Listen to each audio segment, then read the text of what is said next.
Either people are heading towards burnout and they don't know that they're heading towards it, or normally they know after they've had it. And burnout is like when you just crash and burn, your body just shuts down, very non-technical way of saying it. And you literally just either end up in a hospital bed or in your own bed for months, normally 2-3 months, trying to recover, trying to get your body's energy back so that you can function. So what normally happens, and is not the only thing that can cause it, but generally what happens with the kind of people that come into this work is this, the patterns I've noticed. Generally it's to do with burnout, as in working too much or overworking. Or maybe if it's not the job, then it's in another area in their life where they're working too much. And it's generally, from an inner work perspective, too much of something that takes your energy, and it doesn't mean it's a bad thing.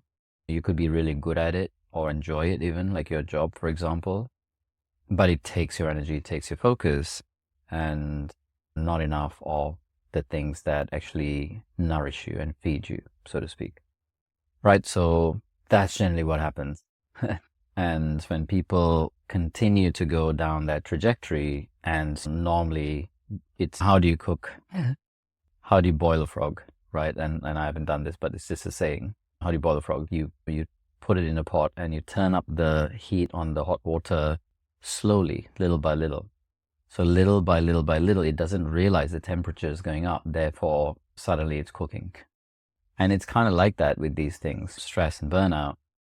It's just been compounding for a long time. And the pressure has been building and building and building over time, that at some point when you realize it's too late, like you've already crashed, the body's already kind of gone to protection mode and shut you down.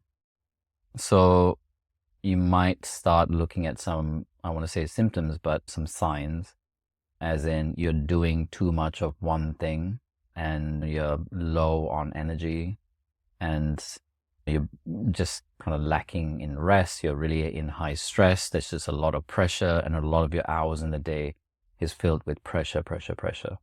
So that's something to actually keep in check. And it's kind of, it could just be that like you're really good at your job, for example, and you enjoy your job maybe. So it makes it even harder because you're good at it, or you enjoy it, or it's an area because you're good in one area in your life at least where you feel like, yeah, what, I can actually function really well in this area. I'm achieving something. I'm being successful. So we then tend to put all our time and energy normally into work, because work we tend to have a bit more of an idea on how to control it, what steps to take to feel, get some results, some outcomes. So then we just keep doing that, right? With other things that are a bit more chaotic, like relationship and things like that, we go, that's too much. I'll just go to an area of my life that I can control, like my work. At least work, and if I take certain steps, I might get some certain results. So then we tend to shut out all the other areas, or most of the others, and we tend to put normally our energy into work.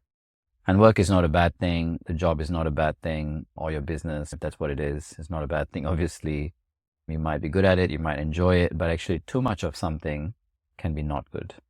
And the body needs a balance of things, right? It needs that kind of, just like muscles, right? It wants to be stretched and it wants to be strengthened, right? So strengthening is kind of like little micro tears and then it heals, right? That's how strengthening works in muscle. So kind of like that, our mind and our emotions as well, we're built in such a way that if there's no stress at all, we'll tend to normally create stress for ourselves. We tend to create some drama and some problems for ourselves to solve.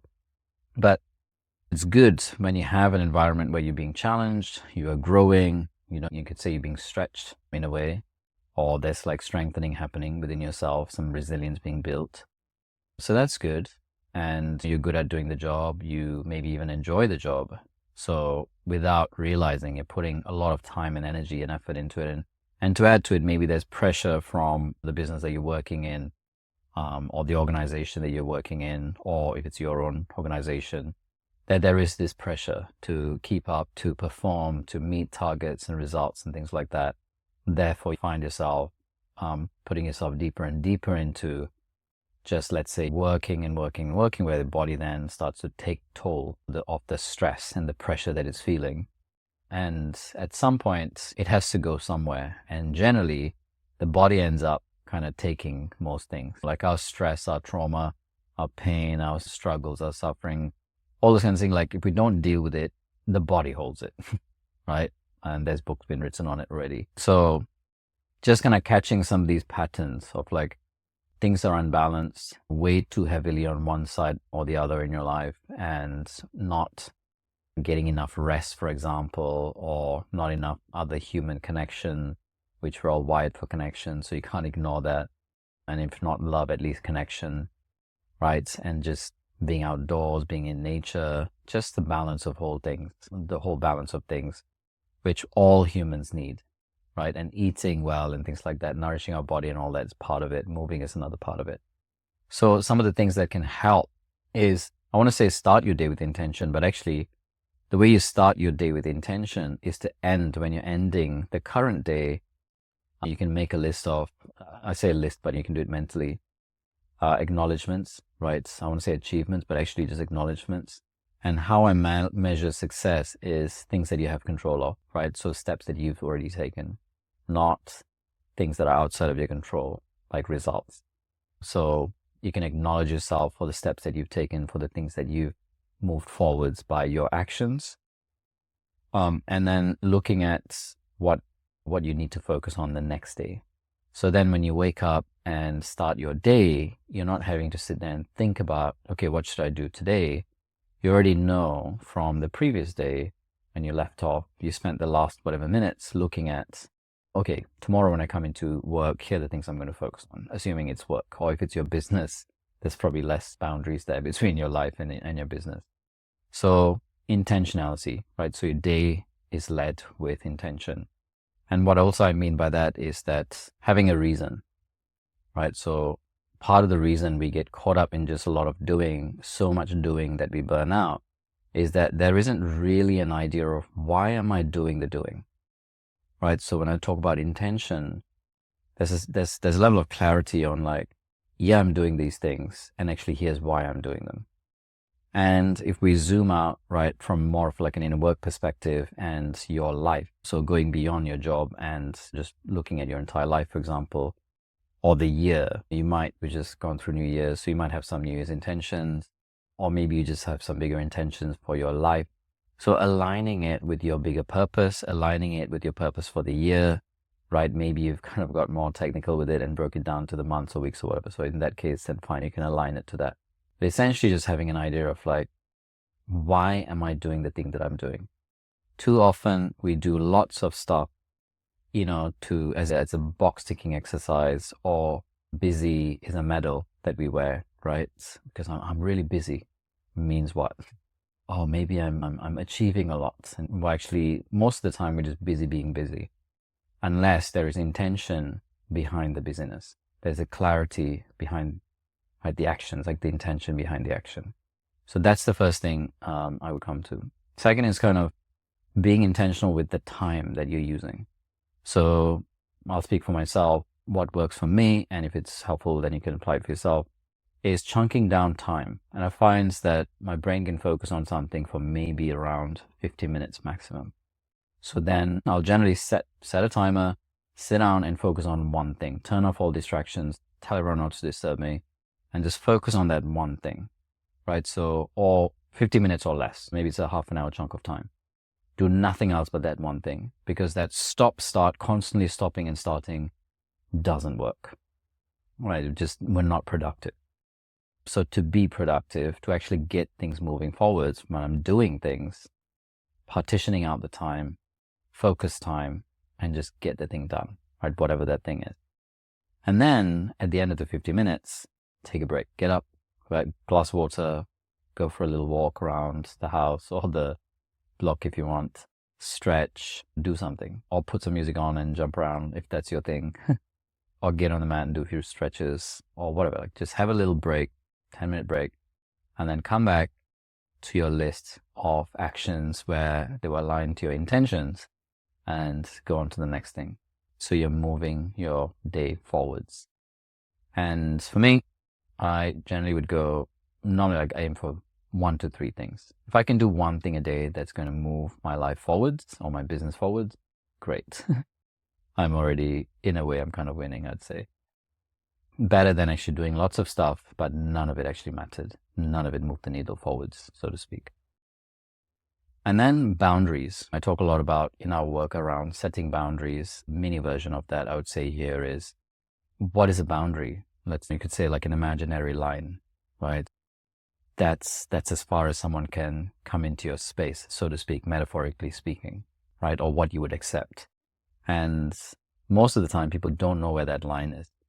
So boundaries about communication. One, getting clear on where the line is, and two, actually communicating it. And the communication doesn't have to be an altercation, like a confrontation, if you have the communication up front as soon as possible, at the earliest possible point of outlining where is the line, where is the boundary, right? So communicating it. But if we don't, and then we leave it, and it's in our mind, and they have to somehow find out where the line is, which means they're probably going to cross it, that's when anger comes out, or if we still bottle it in, then it becomes resentment, and then at some point, somewhere, it will blow up. So boundaries is all about communication, right? And when the line moves, communicating it again. So setting boundaries and knowing that saying yes to everything you say yes to could mean is another no to yourself. Or saying no to something else could mean you're saying yes to yourself. And sometimes it's that kind of linear, binary, ones and zeros. Another time it's not that clear, right? It gets a bit more fuzzy. So boundaries is so much of the work underneath, I would say, burnout is around boundaries. And the work underneath boundaries is the work of self-love and self-worth, right? As I've said before in our work. Tension gets stored in the body. Stress gets stored in the body. So the next thing I would say is move your body. And for the thing that we do is yoga. And it's not just any yoga, but like conscious movement, right? So if you don't like yoga and you're still going through that journey of not liking yoga, fine. Do something that you love doing and choose to move in a way that is conscious. That means it's embodied, it's in body. That means you're conscious, you're training a level of awareness and consciousness in your body. Therefore, as you are conscious of what's happening in your body by way of sensation, you can respond to the messages, the signals, the warnings that our body is sending, right? The language that the body speaks, which is sensation. So movement is better than no movement, but conscious movement is better than just movement, right? Like any movement. So conscious movement is what I would recommend. Ideally, something that is like holistic, not just limited to the body, something like yoga, which is actually why we do it. The next thing would be having some kind of a wind down routine. So we're in a time of constant things, like our devices and everything is constant, right? Vying for our attention, constant amount of distraction, unlimited amount of distraction available to us. So when you're highly stressed, you've been under a lot of pressure through the day, you've been like trying to perform, get things done, right? Let's say you didn't remove your body and you're trying to get to sleep. Most of the time, people are going to struggle to sleep.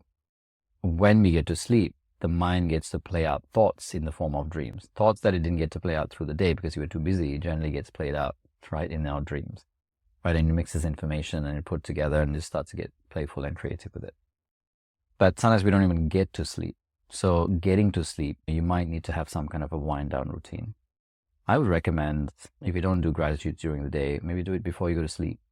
And gratitude is a really powerful way of rewiring the brain and the nervous system to look for what's good in your day and in your life. Maybe you would journal, maybe you'd read, maybe you'd meditate, maybe you would even move, right? Maybe you'd get on the mat and do some restorative postures, up to you. Or in your bed, you can just do a couple of restorative postures. Deep breathing, body scan if you can't sleep. So scanning the body from head to toe systematically can really work as well. And having some kind of wind down routine and a discipline around sleep. Because part of the reason burnout happens is because there hasn't been enough rest, right? And we're just running on fumes, trying to be productive. So it was actually 5 steps. I didn't want to call it that, but 5 things that I talked about around burnout.